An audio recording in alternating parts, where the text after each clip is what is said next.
Imagine waking up in a quiet college town, only to learn that 4 students have been brutally murdered in their home. No forced entry, no known motive, just horror, mystery, and chaos. Now imagine being the man arrested for it, and the whole world watching to see if you're truly the killer. This is the case of Bryan Kohberger. I'm the Analyst. This is Trial by Fact, where truth outranks headlines. If you're new here, hit that like button and subscribe. We dive into real legal breakdowns, not clickbait. And after this video, check out our previous episodes on why innocent people plead guilty and why you should never talk to the police without a lawyer. Let's begin.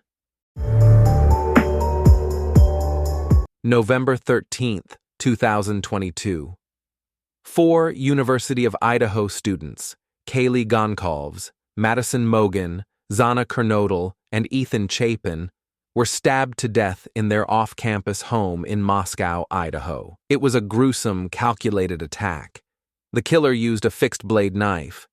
2 roommates survived, likely asleep during the attack. The small college town hadn't seen a murder in 7 years. The case quickly spiraled into national obsession. People asked, was this random? Was it personal? How did the killer get in and out? No suspects. No arrests. Weeks passed. Then, a name surfaced. Bryan Kohberger. A 28-year-old PhD criminology student at Washington State University, just 10 miles from the crime scene. He wasn't some drifter. He studied criminal minds. He had a master's in criminal justice. He even applied for an internship with the local police to help analyze how technology is used in criminal behavior. When his name was revealed, it felt like a movie twist. A criminology student turned accused killer? But this wasn't fiction. Police arrested him in Pennsylvania on December 30th, 2022, at his parents' home. He had driven cross-country after the murders. The car they'd been looking for, a white Hyundai Elantra, was in the driveway. Coincidence? Or calculation? Let's break down how authorities zeroed in on Kohberger. 1. Surveillance footage. A white Hyundai Elantra was seen near the crime scene several times around the time of the murders. 2. Cell phone records. Kohberger's phone pinged near the house at least 12 times before the attack, and was mysteriously turned off during the estimated murder window.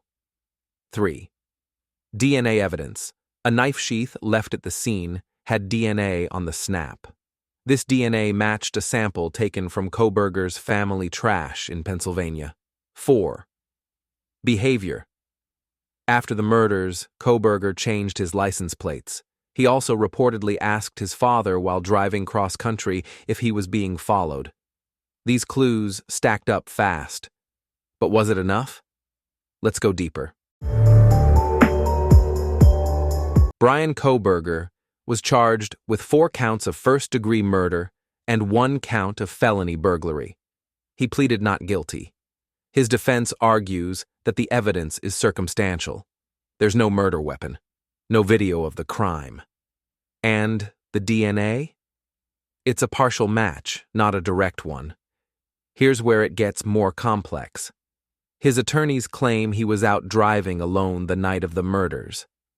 They also say his cell data is unreliable.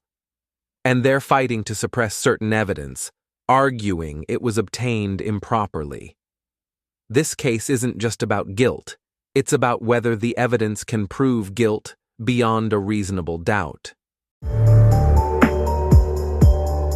The Kohberger case exploded on Reddit, YouTube, TikTok, and true crime forums. Everyone became a detective.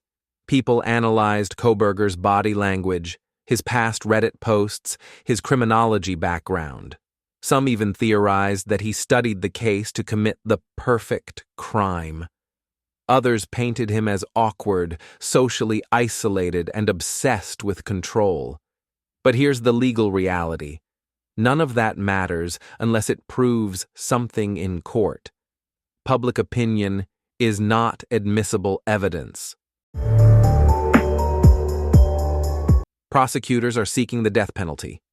If convicted, Kohberger could face execution by lethal injection. Idaho recently passed a bill allowing execution by firing squad if lethal injection drugs are unavailable. That's how serious this case is. The trial is delayed. Legal teams are still exchanging evidence and fighting over what can be admitted.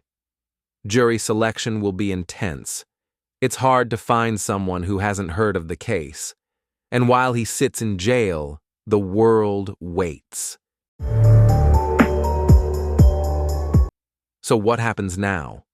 We wait for trial, we wait for facts, and we wait to see whether justice will be delivered or debated. Innocent until proven guilty. That's the law. But the court of public opinion often moves faster than the courtroom. What do you think? Is the evidence strong enough? Is this an airtight case or just a compelling narrative? Let us know in the comments. I'm the Analyst, and this was Trial by Fact. Hit that like button, subscribe for more deep legal dives, and share this with someone who thinks they've already solved the case. Until next time, stay curious, stay critical, and stay informed.